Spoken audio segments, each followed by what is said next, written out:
Բարև ձեզ սիրելի բարեկամներ, առավոտի տաղավարում է միասնության թևեր քաղաքական նախաձեռնության անդամ Նարեկ Պարոնյանը։ Շնորհակալություն։ Շնորհակալ։ Ձեր կուսակցության անվանումը։ Մեր կուսակցությունը միասնության մասին։ Մերը նախ շնորհակալություն պարոն Աբրահամյան։ Որ կուսակցություն լինի, չէ՞։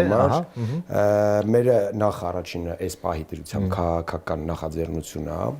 որը շատ շուտով կհայտարարի թե իր ծրագրի մասին, թե իր ֆորմալիզացիայի եւ ինստիտուցիոնալ կազմավորման մասին։ Դեռևս մենք մեր գործունեությունը իրականացնում ենք որպես քաղաքական նախաձեռնություն, բայց հստակ հայտը ներկայացրել է մեր քաղաքական նախաձեռնության ղեկավար Արման Թաթոյանը եւ շատ մոտ ապագայում շատ հետաքրքիր զարգացումներ են սպասվում մեր մասով, շատ հետաքրքիր ծրագրեր ենք ներկայացնելու, միջոցառումներ ենք իրականացնելու, մեծ միջոցառում, որը կապված է մեր ծրագրերի հետ կապված, մեր ռազմավարության հետ կապված եւ ես հուսով եմ դեռ ապագայում մենք շատ մանրամասն ժամանակ կունենանք դրա մասին թե զրուցելու, թե մեր ծրագրերը, թե մեր թեզերը կետ-առ-կետ ներկայացնելու եւ մեր հանրությանը շատ ավելի մաչելի ներկայացնելու համար էլի մեր ծրագրերն ու նպատակները։ Ես միասնության մասին եմ ուզում հարցնել, դա այն է կարծես թե որը մեզ պակասում է եւ մենք մեր հասարակության մեջ ունենք բազմաթիվ բաժանարար գծեր եւ ամենացավալին ինձ համար գոնե այն է որ մեր հասարակությունը բաժանվել է երկու մասի, մի մասը ողջունում է եկեղեցու հանդեպ հալածանքները եւ դա հալածանքներ չի համարում, մյուս մասը այդ հալածանքները չի ընդունում, դա շատ ուժեղ բաժանարար գիծ է։ Դե, գիտեք պարոն Աբրահամյան, եկեք նախ սկսենք նրանից, որ գլխավոր բաժանողը, այն մարդը, ով որ այս ամեն ինչը սանձազերծել է,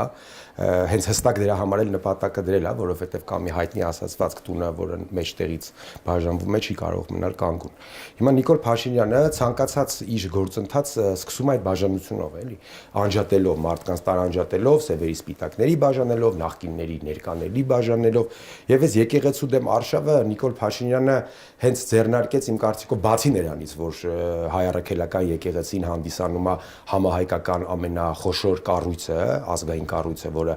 ըստ էության ամբողջ հայ ժողովրդին ընդգրկող կառույց է, բացի նրանից, որ այդ կառույցը պետք է թույլատնել, իմ կարծիքով հասկանալի նպատակներով եւ պատվիրատուները ես կարծում եմ Հայաստանում չեն այն process-ների, որը գերարասնում է Նիկոլ Փաշինյանը, բայց մյուս կողմից էլ պետքա կարծիքով ընդունենք, որ ի բարեբախտաբար Նիկոլ Փաշինյանի այս նախաձեռնությունը եկեղեցու դեմ արշավը մեծ արձագանք չստացավ մեր հանրության շրջանակում։ Այո, միանշանակ կան մարդիկ, ովքեր դեմ են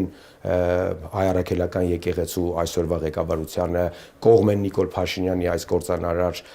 օրակարգերին, բայց ընդհանուր առմամբ ժողովրդի մոտ ես չեմ կարծում, որ կա նման վերաբերմունք էլի Նիկոլ Փաշինյանի այս գործընթացի հանդեպ։ Կա իր խմբակը,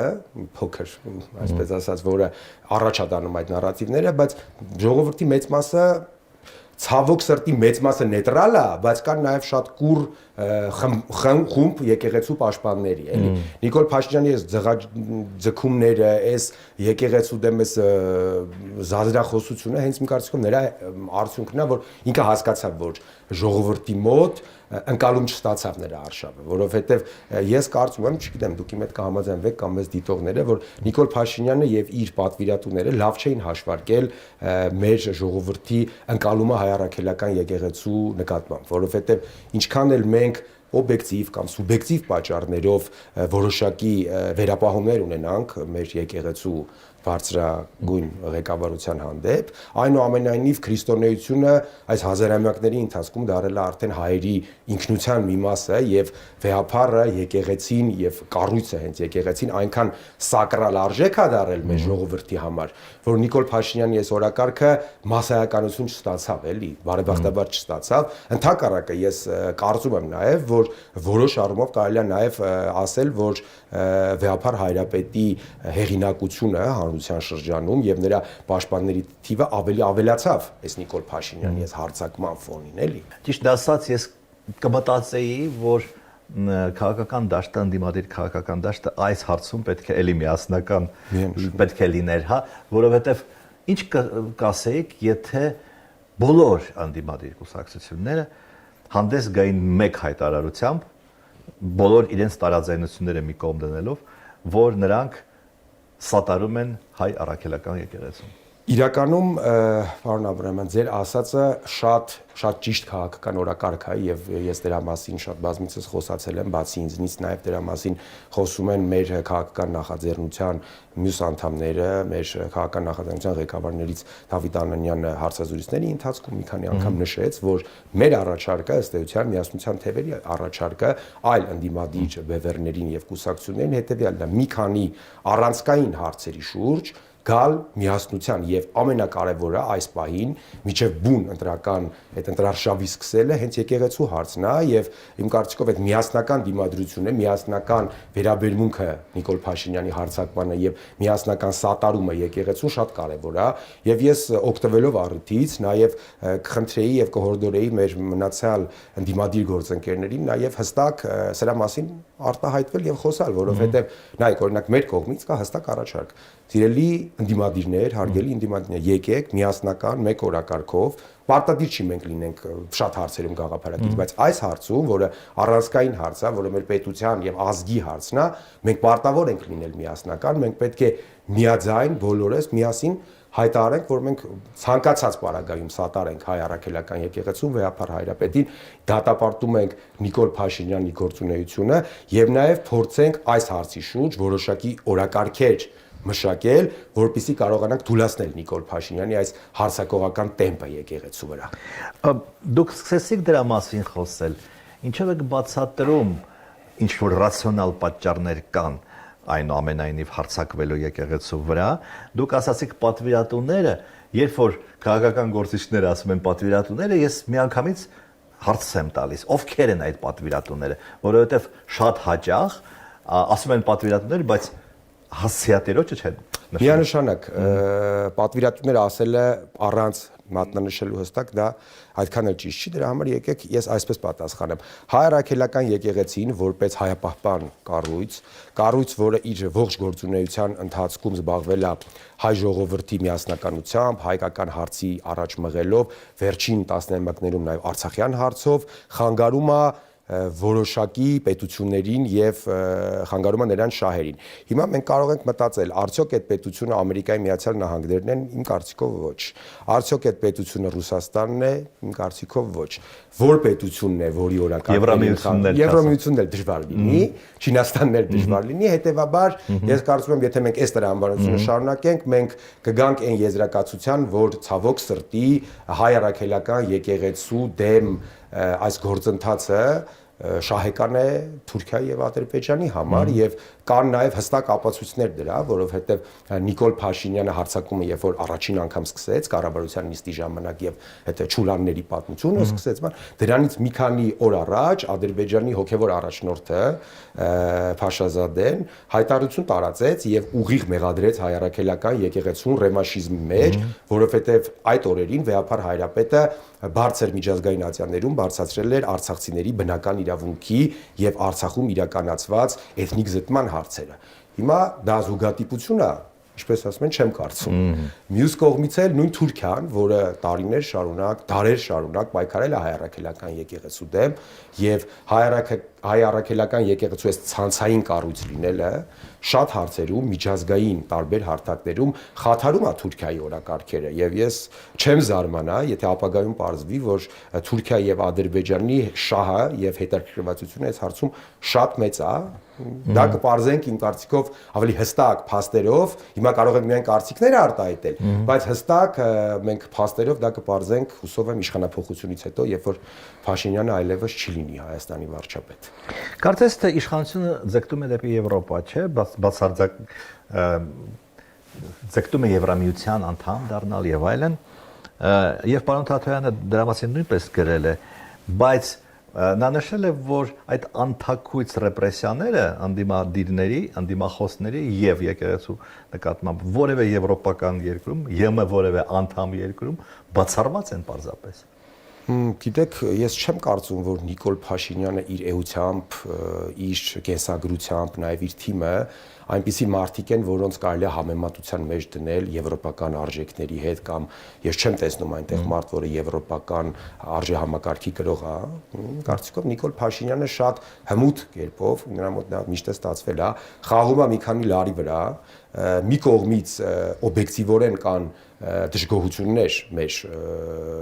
դաշնակից Ռուսաստանից եւ դա շատ նորմալ է եւ Նիկոլ Փաշինյանը փորձելով այդ ներքին օրակարգերի վրա խաղալ հրամցնում է մարդկանց ինչ որ Եվրոպայի այսպես գեղեցիկ փաթեթավորված ինչ որ պատկեր,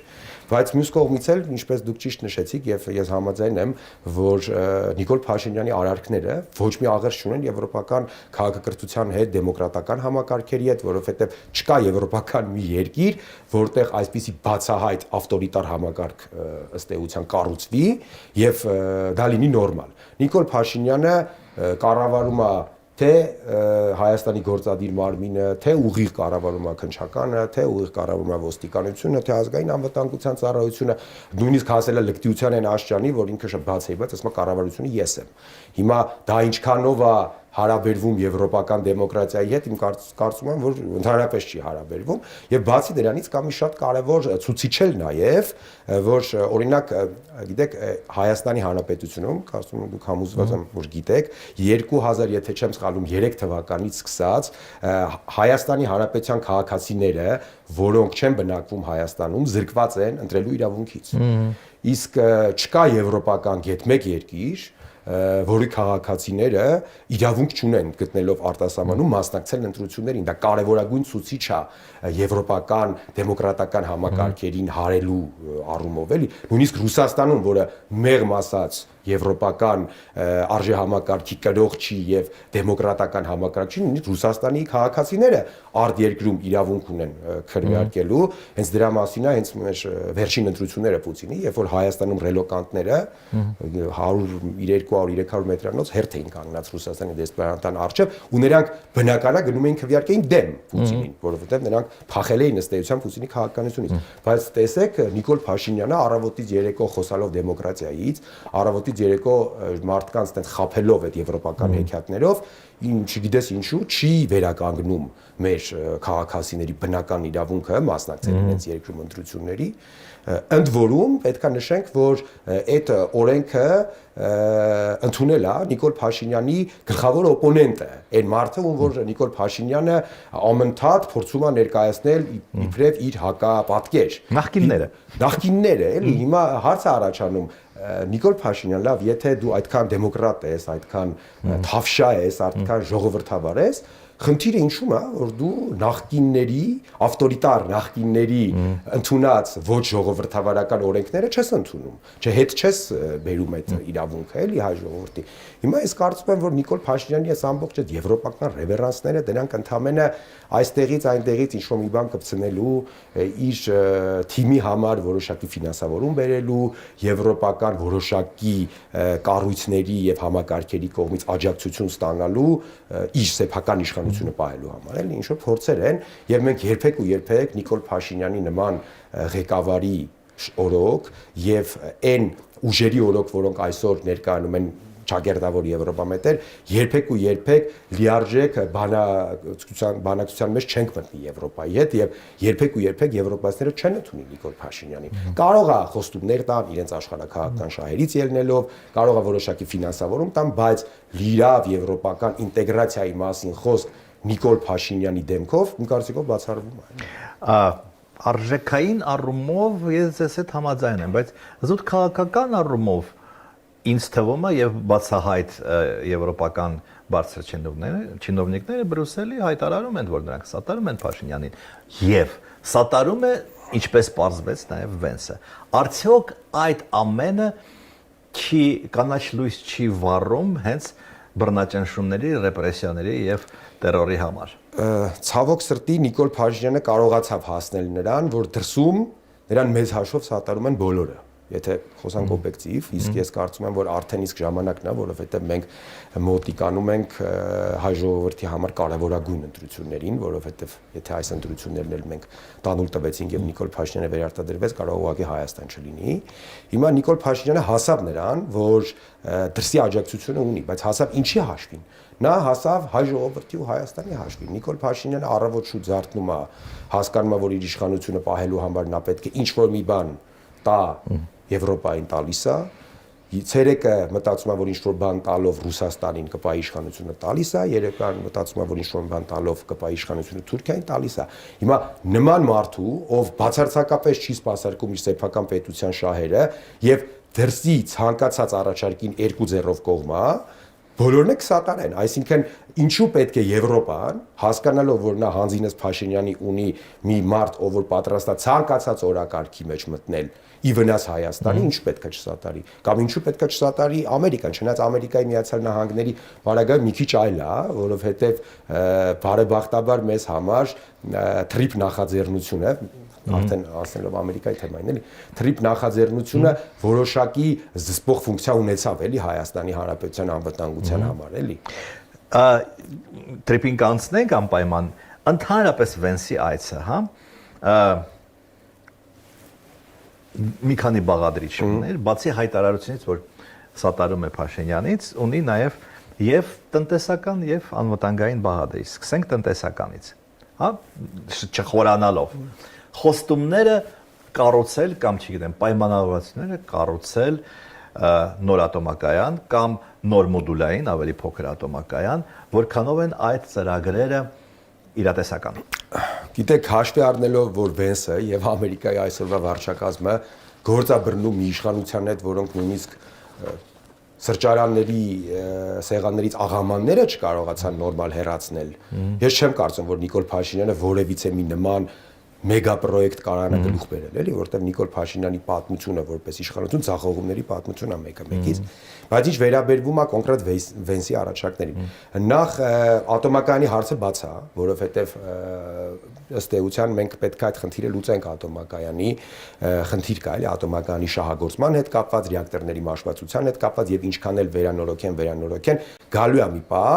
որ արդեն խնդիրը առաջանալու կամ նոր ատոմակայան կառուցելու կամ մոդուլային ատոմակայան կառուցելու բայց նույն Նիկոլը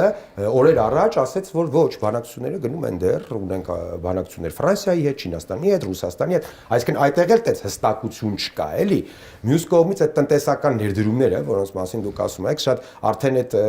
կեղծիքը Նիկոլ Փաշինյանի բացահայտվեց, էլի, որ իրանք ինչ արեցին, ամենալկտի ձևով վերցրեցին թարգմանեցին Վենսի բառերը ուրիշ ձև։ Մարդը ասեց էքսպերտ, իրանք թարգմանեցին ներդրում։ Հիմա մեր ժողովուրդը, չգիտեմ, այս աբսուրդին ինչքան պետք է դիմանա, էլի, որովհետև գալիս է Ամերիկայի փոխնախագահ, դա պատմական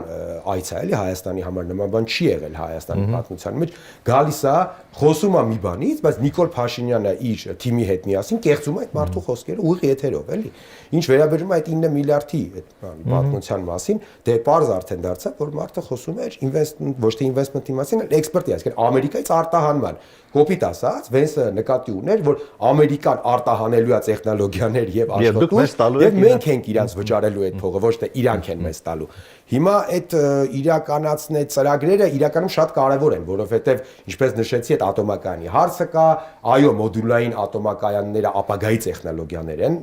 հաջողված փորձ ունեն միայն Ռուսաստանը, Չինաստանը եւ Ամերիկայի Միացյալ Նահանգները, բայց այս իշխանություններով, այս դիվանագիտության մակարդակով ու այս չպայմանավորվելու այդ Նիկոլ Փաշինյանի անընդհատ պայմանավորությունները խախտելու իրավիճակով ես չեմ կարծում որ մենք կարողանանք ավելի պրոդուկտիվ աշխատել Ամերիկայի Միացյալ Նահանգների հետ որովհետև նայեք նույն թրիփը չէ թրիփը ինչ է թրիփը որոշ առումով նաև զսպում է ադրբեջանական ագրեսիան որովհետև եկեք լինենք օբյեկտիվ նոյեմբերի 9-ի փաստաթուղթը օբյեկտիվ եւ սուբյեկտիվ պայմաններով չի աշխատում այլևս գոյություն չունի Ռուսաստանը որպես դաշնակից կարելի է ասել կամ չի կարողանում կամ չի ուզում կամ չի կարողանում կամ չի ուզում այդ երկուսը միասին ապահովել Հայաստանի անվտանգությունը ցավոք սրտի եւ թրիփը մնում է մի երաշխիք, որի արկայության պարագայում Ադրբեջանի հարցակողական տրամադրությունները կարող են որոշակի առումով զսպվել, էլի։ Եվ իմիջիալոց ես կուզենայի դրա մասին մենք խոսանք եւ հանրայնացնենք, դրա մասին չխոսվեց ցավոք սրտի, որ մեկ ամիս ու կես առաջ ես հստակ ամսաթիվը չեմ հիշում, Դոնալդ Թրամփի մոտ պաշտոնական այցով գնացել էր Իսրայելի վարչապետ Բենյամին Նեթանյահուն եւ կա այդ տեսագրությունը, որ զրույցի ժամանակ Դոնալդ Թրամփը պատմում է Նեթանյահուն ոնց է ստորագրվել թրիփը։ Ինքը այնտեղ հստակ ասում է, որ ես կանչեցի երկուսին, այսինքն Փաշինյանին եւ Ալիևին, եւ նրանց հստակ ասեցի, եթե դուք չգաք այս համաձայնության, ես ձեր վրա թաքսերը կավելացնեմ, այսինքն турքերը կավելացնեմ։ Հիմա Նիկոլ Փաշինյանը իր վարչակազմով առավոտի երեկո գլուխը հարթուկում է, որ մենք ֆենոմենալ ինչ-որ հաջողություն ենք ունեցել, թրիփ ենք բերել Հայաստան, բայց փաստը ցույց է տալիս, որ դա Թրամփի նախաձեռնությունն է եղել, ու Թրամփը կարելի է ասել ստիպելով Ալիևին ու Փաշինյանին բերելան նստացել է սեղանի շուրջ, այսինքն Նիկոլ էտել դա իր ձեռքբերումը չի, էլի։ Նենց որ չգիտեմ, այս սուտը կեղծիկը Նիկոլը անընդհատ կարա սուտը կեղծիկը տարածի, անընդհատ խոսա թրիփից, անընդհատ ասի ներդրումներ, բայց հիշում եք Նենսի Փելոսին որ եկել էր, 20 միլիարդ դոլարից էին խոսում։ Այդ 20 միլիարդ դոլարից եկավ $0, ոչինչ չեկավ։ Եվ հիմա Վենսի այցելությունից սпасել ինչ որ դրական բան այս մարդկանց օրոք, էլի անիմաստ է։ Չեմ կարծում էլի որ մենք այդ հույսեր պետք է ունենանք որ Նիկոլը ինչ որ դրական բան կարող անի Հայաստանի համար։ Դե տեսանք Նիկոլի արածները էլի։ Ռուսաստանի մասին դուք ասացիք Եմեն սատարում է Փաշինյանին, Ամերիկան սատարում է, այսինքն ուզում է որ վերատնվի։ Ռուսաստանը իշխանությունը ներկայացնում այնպես, որ Ռուսաստանը չի ուզում, որ Ռուսաստանը հիբրիդային պատերազմ է վարում Հայաստանին, բայց ես չեմ նկատել, որ Ռուսաստանի որևէ բարձրաստիճան պաշտոնյա դեմ լինի Փաշինյանի վերարտադրմանը։ Կհիշեք Վալդայ ակումբում մի քանի տարի առաջ Վլադիմիր Պուտինին հարց ուղեց Մարգարիտա Սիմոնյանը, ընդ որում շատ խելացի կին է, մեր հայերը այդքան չեն սիրում Մարգարիտա Սիմոնյանին, բայց եթե մենք ճիշտ աշխատեինք Մարգարիտա Սիմոնյանի հետ, նա իօքուտ Հայաստանի կգործեր։ Դա մեր բացթողումն է, էլի, մեր նկատի ունեմ, մեր իշխանությունների նախկին եւ ներկա։ Ինչ եղավ։ Մարգարիտա Սիմոնյանը Պուտինին ուղիղ հարց տվեց, ասեց ժամանակը չէ, որպեսզի մենք ուղիղ բաց տեքստով հայտարարենք, որ Նիկոլ Փաշինյանը դավաճան է։ Եվ ինչ ասեց Պուտինը, ասեց ոչ։ Նիկոլ Փաշինյանը не предатель. Его привели во власть армянский народ. Հերքեց մարդը, այսինքն գիտեք որ Օվերչուկի հայտարարությունները նայենք, Օվերչուկը անընդհատ խոսում է Հայաստանի եւ Ռուսաստանի տնտեսությունների ավելի խոր ինտեգրացիայից, Ռուսաստանի արտգործնախարար Լավրովը ինչ որ ասենց հետաքրքիր տեքստեր է ասում տարածաշրջան այլ ուժերի չներթափանցման մասին, բայց հստակ գնահատական Նիկոլ Փաշինյանի գործունեությանը եւ հստակ դիրքավորում, որ նրանք դեմ են Նիկոլ Փաշինյանին, մենք այսօր չենք տեսնում։ Իսկ ինչ վերաբերում է մեր իշխանությունների այդ հիբրիդային այդ հեքիաթներին, գիտեք ոնց հիբրիդային պատերազմի մասին Հայաստանում ամենաշատը երևի Նիկոլից հետո խոսում է Սիմոնյան Ալենը։ Բայց մենք տեսանք օրեր առաջ Սիմոնյան Ալենը ցենց հիացած հայացքով նստած էր Լավրովի առջև, շնորհակալություն էր հայտնում Լավրովից, իսկ Նիկոլ Փաշինյանը օրեր առաջ ասաց, որ Հայաստանը երբեք ոչ մի քայլ չի անի Ռուսաստանի դեմ եւ մեր օրակարգերում չկա ոչ մի հակառուսական գործունեություն։ Այսինքն սա էլ է խաղ։ Եթե մենք վերադառնանք այդ շատ աղմուկ հանած արտահայտություն չարեց Վլադիմիր Սալավյովը, որ SVO-ի մասին։ Գիտեք ոնց ով էր դրա հիմնական շահառուն, եկեք հասկանանք էլի։ Արդյոք դա թույլ չտվեց Նիկոլ Փաշինյանին մատնացույցաներ Սալավյովին եւ ասել այ նայեք Ռուսաստանը SVO-ա ուզում իրականացնի եւ այո հիբրիդային պատերազմ ա։ Դա հարց է էլի։ Սալավյովը այն խելքի եւ ունակությունների տեր մարդ չի էլի, որ նման բաները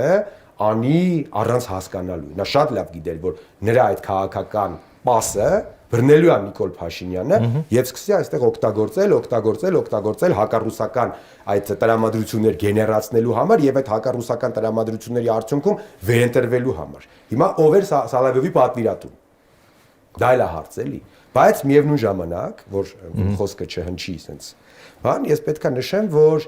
թե Ամերիկայի Միացյալ Նահանգների հետ, թե Ռուսաստանի Դաշնության հետ Հայաստանը, եթե ուզում է լինել իրոք անկախ, եթե ուզում է ունենալ իրական ապագա, մենք պետք է կարողանանք բանակցել երկուսի հետ էլ, Հայաստանը երբեք ու երբեք չպետք է դառնա ոչ հակառուսականության պլացդարմ, ոչ էլ պետք է դառնա Ռուսաստանի միանձնյա ազդեցության գոտի, ոչ Բելարուսիա, ոչ էլ Ուկրաինա։ Հայաստանը պետք է լինի այն փոքր կետը քարտեզի վրա, որը կարա տարբեր առումներով համաձուլել Ռուսաստանի եւ Ամերիկայի շահերը տարածաշրջանում, որովհետեւ եթե մենք փորձը ցույց է տալիս, եթե մեր նման երկրները հստակ մի բևեռ են բռնում, դա նրանց համար կործանարար է ալնում։ Հենց մեր գոյատևման գաղտնիք իմ կարծիքով այդ ճկուն դիվանագիտությունն է փորձել պայմանավորվել ու աշխարհն է այսօր տրանսֆորմացվել, աշխարհը այսօր միջազգային քաղաքականությունը խարսխված է պայմանավորվածությունների վրա, չկան արդեն միանշանակ դոգմատիկ ինչ-որ ալյանսներ կամ դոգմատիկ ինչ-որ ուղղություններ, որ պետքա պետությունը սպասարկի, բոլորի հետ կարող են պայմանավորվել, թրիպն է շատ լավ է, հոյակապ է, թրիպի հետ կապված ամերիկացիների հետ պայմանավորվենք, Ռուսաստանն այո ունենք շատ բազմաթիվ հարցեր Ռուսաստանին, Արցախի հետ կապված իր դաշնակցային պարտավորվածությունների հետ կապված, բայց պետք է նստել խոսալ, չի կարելի Ռուսաստանին դարձնել մեծ թշնամի կամ Ամերիկային դարձնել մեծ թշնամի, դա կործանարար է հայ ժողովրդի համար։ Իմ նախորդ զրուցակիցներից մեկը, քանի որ խոսեցինք արդեն ըստ էության անվտանգության մասին, ասում է, որ խաղաղությունը կարող է երաշխավորել այնպիսի մի դաշնակից, որը ոչ միայն քեզ զենք է տալիս կամ զենք է վաճառում, այլ այնպիսի մի դաշնակից, որը պատրաստ է քո համար կռվել, այսինքն իր զինված ուժերով մասնակցել քո պաշտպանությանը։ Հայաստանը այդպիսի դաշնակից չունի։ Ուկրաինան նույնպես չունի, չնայած ինչքան զենք են տալիս, բայց չունի։ Ադրբեջանը այդպիսի դաշնակից ունի, որտեղ Թուրքիան պատրաստ է կռվել իր տեղը։ Արդյոք դա խնդիր չի մեզ համար։ Դա ոչ թե խնդիր չի, դա շատ մեծ խնդիր է մեր համար, որտեղ ես հիշում եմ, դուք եք այդ միտքը արտահայտել, իմիջիայլոց ես հիշում եմ, որ այո, ցավոք սրտի դաշնակիցը դա այն չի, որ զենք է վաճառում, որովհետև լավ վերցնենք Նիկոլ Փաշինյանից առաջ։ Ռուսաստանի Դաշնությունը մեր ռազմավարական դաշնակիցն էր, ունեինք նրանց հետ պայմանագիր, բայց ինչ, Ռուսաստանը զենք էր վաճառում համ մեզ, համ Ադրբեջանին։ Հիմա տեղ որն է դաշնակցային, էլի։ Հիմա ցավոք սրտի պետքա փաստենք, էլի, որ ոչ Ռուսաստանը, ոչ ՀԱՊԿ-ը մեծ հաշվով Հայաստանի փոխարեն կամ Հայաստանի հետ կողք կողքին չեն կռվելու։ Աշխարհն է այդպես դարել, Ռուսաստանի իրավիճակն է այդպեսին, բայց մյուս կողմից էլ Հայաստանը պետքա վերջիվերջո գտնի այնպիսի մի դաշնակից, որը պատրաստ լինի Հայաստանի համար կռվել։ Ինչպես պետք է գտնի, ես կարծում եմ դա երկարատև եւ ծանր աշխատանքի արդյունքում, դիվանագիտության արդյունքում, որոշակի կուլիսային պայմանավորվածությունների արդյունքում, որոշակի public գործունեության արդյունքում մենք պետք է գնանք այդ ուղղությամբ եւ վերջիվերջո աշխարհում գտնենք մի երկիր, մի երկիր նկատի ունեմ, մի քանի երկիր կա էլի աշխարհում, որի կարող է լինել Հայաստանի անվտանգության ապահովողը, այս պայմանությամբ Ռուսաստանն է թղթի վրա, բայց չի կատարում։ Մյուս կողմից Ամերիկայի Միացյալ Նահանգները իրենց ռազմավարությունը հստակ ասում է, որ Ամերիկան պատրաստ չի կռվել ոչ մեկի համար, նույնիսկ Թրամփը ինչ է ասում, ասում է ՆԱՏՕ-ն է կլուծարենք վերջին հաշվով, եթե մեր շահի մալը։ Հիմա մենք պետք է նախ առաջին իմ կարծիքով ազատվենք այն թոկից, որը գցած է Հայաստանի Հանրապետության վզին հանձինս Նիկոլ Փաշինյանի, հետո մեր հարաբերությունները հստակեցնենք, բարձրացնենք Ռուսաստանի Դաշնության հետ, հետո Ամերիկայի Միացյալ Նահանգների հետ կարողանանք աշխատել, որպեսզի ինչ-որ առումով կարողանանք Ռուսաստանի ու Ամերիկայի հետ միասին ինչ-որ անվտանգային կոնցեպտներ մշակելով նեյտրալիզացնել Հայաստանի շուրջ ստեղծված այս շատ բարդ անվտանգային իրավիճակը։ Դա իրականում շատ բարդ է եւ այն մարդիկ, ովքեր առավոտից երեկո խոսում են, որ 5 րոպեվա հարց է, կգնանք ռուսների հետ խոսանք, գնանք եվրոպացիքի հետ խոսանք եւ ամեն ինչ շատ լավ կլինի, խափում են եւ մեր ժողովուրդը պետք է հստակ հասկանա, որովհետեւ տենց հարցերը մի օրում չեն լուծվում։ Բայց ամենակարևորը մենք պետք է ապավինենք մեր սեփական ուժերի վրա, որովհետեւ այդ ամբողջ նարատիվները, որոնք այս տարիների ընթացքում հայ ժողովրդի ուղերի մեջ դրել են, որ այ դուք ոչինչի ընդունակ չեք, ամեն ինչ որոշվում է դրսից, Հայաստանը փոքր երկիր է, դուք երբեք ու երբեք չեք կարող անկախ լինել, դուք երբեք ու երբեք ձեր հարցերը առանց մեծ խաղացողների չեք կարող լուծել, դրանք օտարերկրյա ազդեցությունների նարատիվներ են։ Հիմա ես չեմ ուզում ասեմ որ երկրի, թե Ռուսաստանի, թե Եվրոպայի, թե Ամերիկայի, կապ չունի։ Բոլորին է պետք է, որպեսզի Հայաստանը լինի թույլ, կախյալ, որովհետև մենք գտնվում ենք ստրատեգիական տարածաշրջանում եւ ոչ մեկին պետք չի ինքնիշխան հզոր Հայաստան։ Դա մեզ է պետք, դա միայն պետք է հայ ժողովրդին եւ Հայաստանին։ Եվ մենք պետք է ինձ որում մեր նախաձեռնության կարևորագույն ուղերձներից մեկը մեր ժողովրդին դա է, որ մենք պետք է ապավինենք մեր ուժերին, հայ ժողովուրդը որքան էլ այսօր կարելի է ասել խեղճացած եւ ցնկի եկած է շատ առումներով, բայց մենք հզոր ժողովուրդ ենք, մենք ունենք փառահեղ հաղթանակների պատմություն, մենք հազարամյակներով կռվել ենք, քարից հաց ենք քամել, պաշտպանել ենք մեր երկիրը եւ չկա Հայաստանում մի խնդիր, որը մենք չենք կարող ինքներս մեր ուժերով լուծել, մենք ուղղակի պետք է միահամուռ կերպով կամային հատկությունները մեր ժողովրդի հավաքենք, մի բռունցք դառնանք եւ հետեւողականորեն լուծենք մեր խնդիրները։ Այդ պարակտումը, այդ ատելությունը պետք է վերանա վերջը Հայաստանում եւ մենք կարող ենք, ես համոզված եմ, որ մենք կարող ենք ճիշտ իշխանությունների դեպքում եւ ժողովրդին ուղղված ճիշտ թեզերի եւ ուղերձների դեպքում միահամուռ կերպով աշխատել եւ այս խնդիրները լուծել։ Դա միանշանակ այլ տարբերակ չունենք ուրիշ։ Վենսի այցի երրորդ, այսպես ասած, բաղադրիչն էր գերիները եւ գերլավատեսական կանխատեսումներ էին արվում, որ հեսա Վենսի ինքնաթիռի մեջ մեր գերիները կնստեն եւ Վենսը կբերի այդ գերիները։ Ես ճիշտ ասած չէի կիսում այդ լավատեսությունը եւ այդպես էր եղավ։ Ինչ է նշանակում Ալիևը ասաց, որ որևէ դեպքում նա գերիներին չի ազատի։ Ես ճիշտ ասած կարծում եմ, որ դա պատերազմի շարունակություն է։ Եթե խաղաղություն է մեր երկրների միջև, ապա չպիտի լինեն գերիներ։ Համաձայն եք։ Միանշանակ նախ Ալիևը Ֆրանս 24 հեռուստաալիքին տրված հարցազրույցում ոչ միայն ասեց, որ գերիներ չեն լինի, նաև նա շատ վատ համեմատություն անցկացրեց Նյուրնբերգյան դատավարության հետ եւ նույնիսկ ինչ ասում Ալիևը, ասում է իրանք մեր գերիները, մեր ռազմաքաղաքական ղեկավարությունը Արցախի ավելի մեծ հանցանքներ են գործել որոշ առումներով, քան նացիստական Գերմանիան։ Դա ինչ է, եթե ոչ հիբրիդային պատերազմ Հայաստանի Հանրապետության դեմ։ Հիմա ինչպես դուք նշեցիք, ինչ խաղաղության մասին կարող է խոսքը գնալ։ Ալիևը հետևողականորեն առաջ է տանում հայկական տերորիստական խմբավորումները, ինչ է անվանում, ինքը անվանում է անջատողականներ, տերորիստներ, ցեղասպաններ, դա է առաջ տանում։ Նացիստներ։ Հետևողականորեն առաջ է տանում Արևմտյան Ադրբեջան պրոյեկտը։ Ալիևը հետևողականորեն ասում է, որ բացարձակապես ոչ մի բնական իրավունքներ Արցախի մեր հայրենակիցները չունեն։ Իսկ ինչ վերաբերում է գերիներին, միանշանակ գերիների հարցը չի լուծվելու Նիկոլ Փաշինյանի կառավարման օրոք, որովհետև այս վերջում, որ Ալիևը մի քանի գերի չէ, բաց թողեց, ինչ համար բաց թողեց, բոլորս է հասկանում ենք, բաց թողեց, որ Նիկոլ Փաշինյանը այդ գերիների վերադարձա սարքի դրոշակ, ասի տեսեք, գերիներ են եկել, խաղաղությունը եկեք վերընտրեք ինձ։ Ընդ որում երկու սիրիացի տերորիստների փոխարեն։ Նախ, երկրորդն էլ Նիկոլ Փաշինյանի ու Ալիևի այդ կոլաբորացիան գերիների հետ կապված կարող է մի երկու հոգի էլ թողի։ Աստված տա թողի, կապ չունի Նիկոլ Փաշինյանին դա օգուտ է, թե օգուտ չի, ամեն դեպքում մենք որպես հայ, որպես քրիստոնյա, յուրաքանչյուր գերի, նույնիսկ այն գերիներին, որոնք գալու են Հայաստան ու դառնան նիկոլական քարոզիչ, մենք իրաց վերադարձին պետք է ուրախ լինենք։ Դա մեծագույն սրիկայություն է, էլի, գերիներին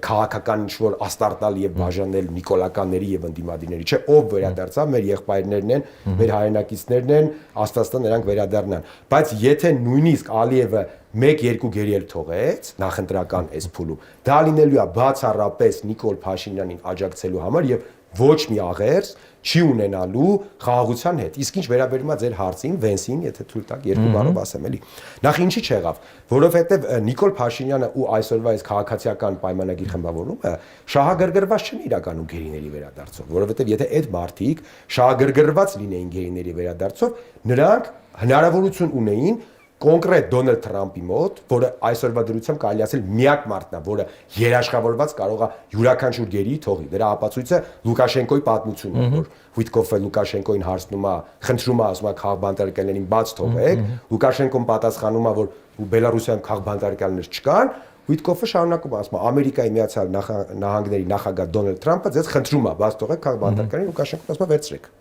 Հիմա Դոնալդ Թրամփը 100%-ով ի վիճակի է մեր գերիներին հետ բերի, բայց Նիկոլ Փաշինյանը, քանի որ շահագրգռված չի, այդ հարցը ինքը հետևողականորեն առաջ չի տանում, Վենսի հետ էլ այդ գերիների հարցը արծարծել են այնքանավոր կոպիտ բառ եմ ասում, բայց այնքանավոր արծարծելու համար եւ ոչ մի կոնկրետ աշխատանք չեն տարել։ Դրա համար ակնկալել, որ Նիկոլը գերի է հետ բերելու կամ քաղաքականություն է ուղղելու գերի հետ բերելու, դա իմ կարծիքով միամտություն է, չի լինելու այդպես։ Դառնալով մեր քաղաքբանտարկյալներին արդեն այդ բառը ասացիք, ձեր քաղաքական նախաձեռնությունը ընդունում է, որ 4 եպիսկոպոսները Վազգեն Սաղաթելյանը, Նարեկ Սամսոնյանը, էլի բազմաթիվ Սամվել Կարապետյանը, նրանք բոլորը քաղաքբանտարկյալներ են։ Դա եւս մեկ առանցքային թեզն է մեր նախաձեռնության, եւ ես ինչպես եկեղեցու առումով, այնպես էլ այս քաղաքբանտարկյալների առումով նորից կոչ եմ անում ընդդիմադիրներին եկեք բոլորս նաև համախմբվենք եւ միասնական առաջ տանենք քաղբանտարկյալների հարցը, որովհետեւ այո, Հայաստանում այսօր կան քաղբանտարկյալներ, իմիջիայլոց նման քաղբանտարկյալներ, նման քանակի քաղբանտարկյալներ իմ կարծիքով Հայաստանում երբեք չեն եղել, ինչ միանշանակ ասենք եպիսկոպոսներ, արքեպիսկոպոսներ, նման խայտարակություն երբեք չի եղել, եւ միանշանակ քաղբանտարկյալներ կան, ինչի մասին է խոսքը, այն մարդիկ, ովքեր այսօր ժխտում են, որ կան քաղբանտարկյալներ, նրանք կամ նիկոլականներ են, կամ Նիկոլի այդ սատելիտ ուժերն են, էլի, այսինքն քաղբանտարկյալների մասին երկու կարծիք ընդդիմադիր կեցվածք ունեցող ուժի կողմից չի կարող լինել։ Միանշանակ քաղբանտարկյալներ։ Ինչպես որ եկեղեցու հարցում, ես էլ մտածում եմ, կարող են բոլոր քաղաքական ուժերը ընդդիմադիր բոլոր քաղբանտարկյալների վերաբերյալ անել մեկ հայտարարություն։ Թե չէ ես մի քիչ զգում եմ, որ, ասենք, Բագրատ Սրբազանին եւ նրա հետ ձերբակալված մարդին ավելի շատ ուրեմն երկրպագում է կամ, չգիտեմ, պաշտպանում է դաշնակցությունը, իսկ Վազգեն Սաղաթելյանին եւ Նարեկ Սամսոնյանին ՀՀԿ-ն այդ ամենը մի կողմ դրած բոլորին պաշտպանել։ Նախ ոչ թե կարող են, այլ պարտավոր են, որովհետև քաղբանտարկյալը անկախ իր քաղաքական նախասիրություններից եւ որ թիմին է հարում։ Դե բնականաբար Վազգեն Սաղաթելյանն ու Նարեկ Սամսոնյանը ավելի աֆիլիացված են Սերժ Սարգսյանի եւ երրորդ նախագահի թիմի հետ, Բագրատ Սրբազանի հետ կալանավորված մարդիկ դե ավելի շատ Հայաստան դաշինքի հետ, բայց դա կարևոր չի։ Մենք կարող ենք, երբ որ նրանք ազատության մեջ են, օրինակ նույն Նարեկ Սամսոնյանի հետ ունենալ շատ խորը տարաձայնություններ, կապված նրա հանրային խոսքի հետ, նրա որոշ սխալ որակումների հետ, բայց չընդունել, որ Նարեկ Սամսոնյանը կամ Վազգեն Սաղաթելյանը կամ երկրորդ նախագահի թիմակիցները քաղբանտարկյալներ են, դա իմ կարծիքով ոչ այլ ինչ կա Նիկոլի օրակարգ սպասարկելը եւ ամբողջ ընդդիմությունը անկախ, օրինակ, սենց ասեմ,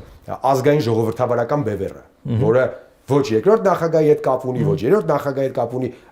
առավելից շատ հակայա բոլորին, կարող է արդյոք չընդունել, որ կան քաղբանտարկյալներ, չի կարող։ Արևմտամետ ուժերը, ես նկատի չունեմ Նիկոլի սատելիտների մասին, այն արևմտամետ ուժերը, որոնք իբր անկախ են։ Նրանք խնդրեմ թող խոսան, հասկանանք։ Մենք հստակ ասում ենք, այո, Հայաստանում կան քաղբանտարկյալներ, Բագրատ Սրբազանը եւ նրա հետ դատվողները քաղբանտարկյալներ են, Սրբազաններն են, Միքայել Սրբազանը, Մկրտիչ Սրբազանը, Արշակ Սրբազանը քաղբանտարկյալներ են, քաղաքական հետապնդումը հենց այսօր տեղի ունենում Վեհապար Հայրապետի հանդեպ Նարեկ Սամսոնյանը եւ Վազգենը նույնպես քաղբանտարկյալներ են եւ բոլոր այն մարդիկ, ովքեր միջև այս քաղաքական հետապնդումները ենթարկել, մենք միանշանակ դատապարտում ենք եւ դա եւս մեկ ցուցիչ է վերադառնալով երկու նախադասություն առաջ եվրոպական այդ ինտեգրացիա Եվրոպայի, ինչի մասին է խոսքը։ Եթե այս մարդիկ Հայաստանը փորձում են տանել Եվրոպա, ինչպես կարող է լինել Հայաստանում քաղբանտարկյալ, ունես քաղբանտարկյալներ, որոնց քաղբանտարկյալ լինելու մեջ չի կասկածում ժողովրդի ճնշող մեծամասնությունը։ Հիմա կա Հայաստանում մարդ, որ կասկածում է, որ Սամվել Կարապետյանը քաղբանտարկյալ է, կամ Միքայել Սրբազանը քաղբանտարկյալ է։ Իմ կարծիքով նորից եմ ասում, կամ նիկոլականը, կամ հիմարա, կամ նիկոլական սատելիտ ուժերի կողմնակից է։ Վերջին հարցը, Նարեկ, դուք արդեն սկսեցիք դրա մասին խոսել առաջին հարցին պատասխանելով, որ կլինեն հետաքրքիր ինտրիգ ստեղծեցիք, հա, մի փոքր։ Այսինքն ձեր, երբ որ դառնաք կուսակցություն, ձեր քաղաքական ուժը ընտրությունների է գնալու միայնակ, ինչ որ դաշինքով կամ գուցե, չգիտեմ, տարալուծվելու է ինչ որ մի մեծ քաղաքական ուժի մեջ։ Գիտեք, նայեք, Հայաստանում ձևավորվում է արդեն հստակ նախընտրական այդ ցուցակը էլի, ով է պայքարելու Նիկոլ Փաշինյանի դեմ ու բլոկերով է էլի ձևավորում։ Առաջինը Սամվել Կարապետյանի ղեկավարած Ուժեղ Հայաստան, մեր ձևով շարժվում է տրանսֆորմացիաց Ուժեղ Հայաստան կուսակցության, երկրորդը երկրորդ նախագահ, դաշնակներ, դաշնակցականներ, ամեն հարգանքով ես գիտեմ որ դաշնակցականները չեն սիրում որ ասում են դաշնակցականներ, լավ առումով եմ ասում դաշնակցականներ։ Գուցե նաև Գագիկ Ծառուկյանի կողքը լինի։ Գագիկ Ծառուկյանը կա արդեն իր կազմավորված առաջարկ Հայաստանին բևեռով եւ ամենայն հավանականությամբ չորրորդ բևեռը մենք ենք միասնության թևերը։ Նաև այլ կուսակցությունների հետ։ Գիտեք, հենց մեր միասնության թևեր նախաձեռնության հենց ամբողջ տրամաբանությունը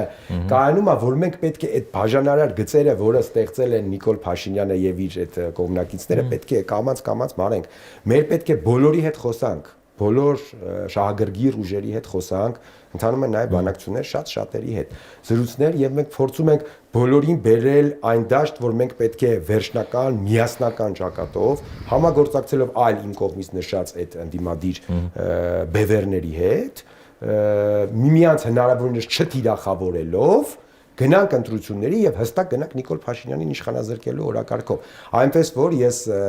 ձեզ կարող եմ վստահացնել, որ միասնության թևեր նախաձեռնությունը